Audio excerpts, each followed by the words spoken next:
Hello. I'd like to tell you some stories about the West of England Institution for the Education of the Deaf and Dumb, which was established in Exeter in 1826. Imagine, if you will, we're at Fursdon Manor in about 1823, a few miles from Exeter, in Devon, and Grace, Miss Fursdon to you or I, has invited her friend Charlotte to come over for afternoon tea. But this isn't just a social occasion. You see, Grace has a burning question. She thinks her friend can help. A labourer on the farm estate has a son who is profoundly deaf, or deaf and dumb, as they would say then. And Miss Fursdon wanted to know how she could improve his lot, if he could be educated, and if so, how. Mrs. Charlotte Hippisley Tuckfield had already started a training centre for school teachers, but this little encounter sparked an interest that would last for the rest of her life. She decided to go to Paris and visit the first public and charitable school for the deaf. And on her return, she set up a school on her family estate, Showbrook Park, for that boy and 2 other children. The school grew quickly, and they soon realised a larger charitable institution was needed. The Devon and Cornwall Institute for the Education of the Deaf and Dumb was founded in 1826, when there were only 4 such schools across England. And of course, it was all gentlemen who were on the paperwork. In January 1827, Mr. Henry Brothers Bingham, an assistant master at the Edgbaston Institution in Birmingham, became the first well-qualified headmaster. There was much debate about the best teaching methods for the deaf in the 1800s, but Mr. Bingham was a strong advocate for signing. Suitable premises were found, and the school opened on the 10th of April, 1827, with 6 pupils. The charge for children on the foundation, that's those supported by charitable funds, was 3 shillings per week. Private pupils paid 7 shillings a week plus £7 to the headmaster for tuition each year. Clothing requirements were laid down.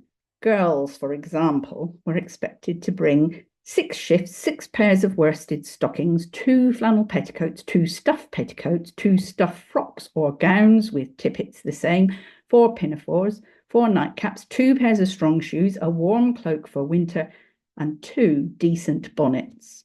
And all children were to be sent with their hair closely cut. This was well before trains reached Exeter, so children had to be brought by horse and cart, and they stayed at school apart from a midsummer break and a Christmas break. The clothes, transport, and weekly board, paid quarterly in advance, would be quite an undertaking for any poor family. In addition, sending a child away to school was quite a wrench. Lydia Bowden and her brother Solon, from my one-place study, were both sent to the school, and notes following their admission reflect the strong emotions. These 2 children comprised the whole of the family, and the parents felt much grief at parting with them, and only did so after much hesitation. They were reassured, however, after visiting their children, who were happy and progressing well. We can only imagine what the children must have felt. Would they have even been to a big city before, and by then they had a huge school building? Would they have understood what was going on in all the preparations for their departure? Papers required for the admission included a baptism certificate to show their age, and the local vicar needed to confirm the family circumstances, a doctor's certificate to confirm the child was profoundly deaf, with no other disabilities, no epilepsy, and no infectious diseases. No child could be admitted if they were deemed, as they said then, deficient of intellect, and if they'd not had smallpox, they had to have been vaccinated. The parish officer had to confirm that they would provide the clothes and maintenance if needed. And finally, at least 3 governors of the institution had to recommend the admission.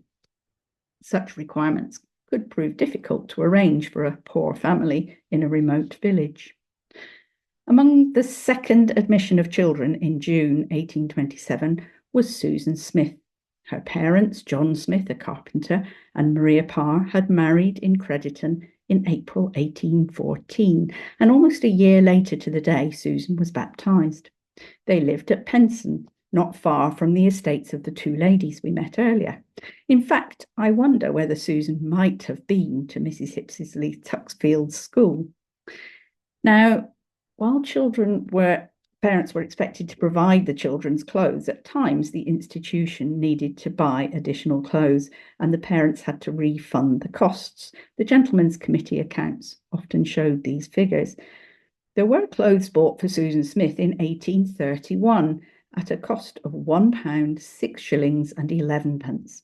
She would have been 12 when she was admitted and was a pupil of about 4 years by that time. So I suspect that that money was actually to buy suitable clothes for her to become a servant in the institution under Mrs. Vallant, the motherly matron. The following year, Mrs. Vallant retired, and a new matron, Mrs. Towell, came into post. A ladies' committee of 12 good ladies had been appointed since 1830 to oversee the girls, the household generally, and the work of the matron. However, it became apparent after a year that, despite her best efforts, Mrs. Towell was not up to the job, and a third matron, Mrs. Windsor, was appointed in her place. About that time, an incident sparked great debate about how many hearing servants are needed to keep the household safe.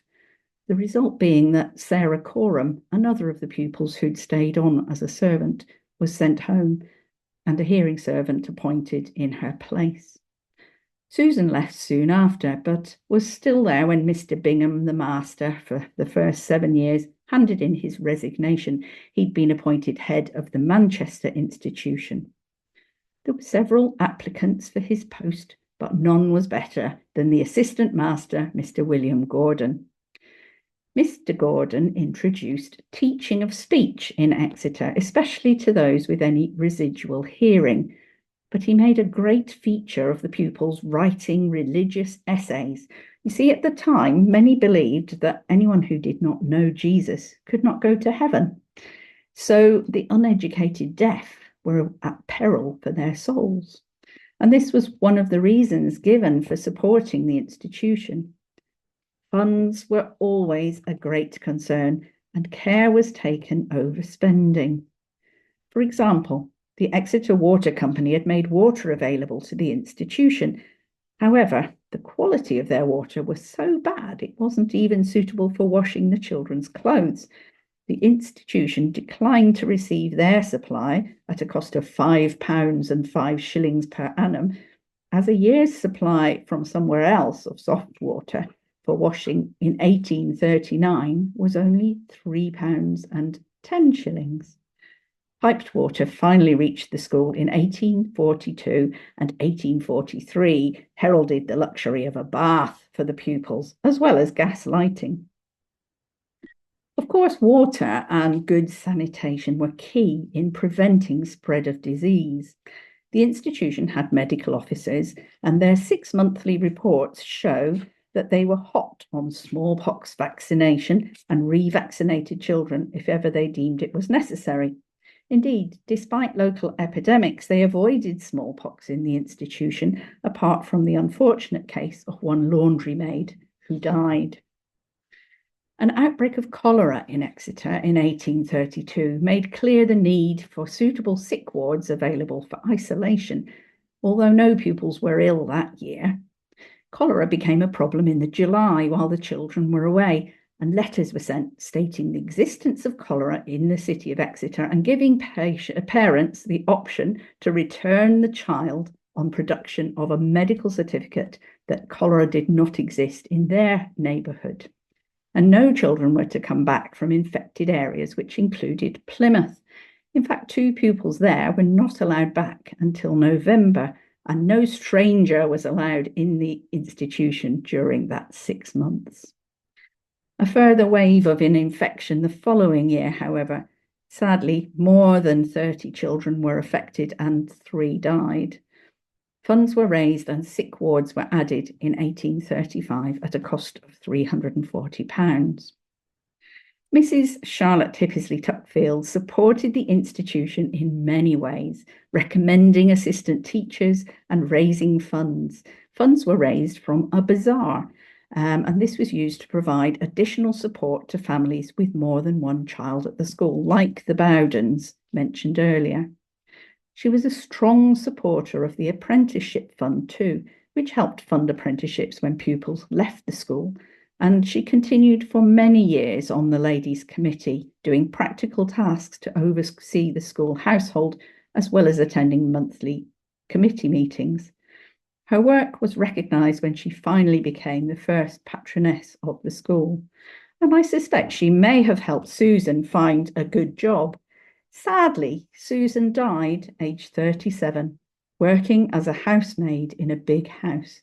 You can read her story on the Few Forgotten Women website. The Few Forgotten Women team are volunteers who run collaborative research days. This institution, along with the Margate School, were the subject of a Few Forgotten Women Research Day in August. We invite anyone to join our collaborative research days and write up the story of one girl or woman from the chosen record set. You can see the stories and biographies created on our website, fewforgottenwomen.com. We often get more than 50 volunteers and always welcome new researchers.